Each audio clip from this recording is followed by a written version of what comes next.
Dudulog daw sa Korte Suprema si dating Justice Secretary Vitaliano Aguirre II para humingi ng paglilinaw sa pagpapatupad ng arrest warrant mula sa mga International Criminal Court o ICC. Sa panayam ng The Big Story sa One News kagabi, sinabi ni Aguirre na hindi na dapat maulit ang ginawa kay Duterte na bigla na lang dinala sa dahig.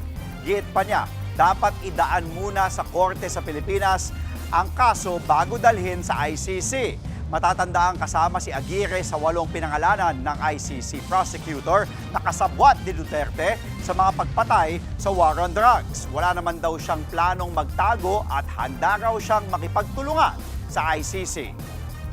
I hope to make or to draft a petition before the Supreme Court. Dapat merong justiciable controversy.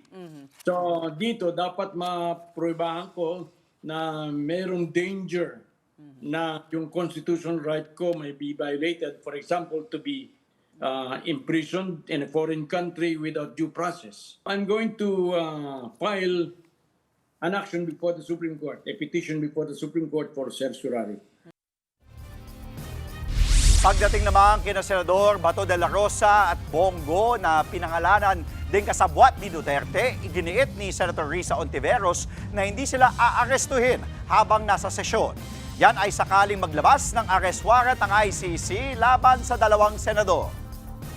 I stand with what Senate President Tito Soto said before, that by tradition, while the Senate is in session, no members are arrested. We'll be meeting to talk this week about how to handle the situation as it evolves. Mga kapatid, Andre Felix po, manatiling may alam pagdating sa mga mahalagang balita sa loob at labas ng bansa.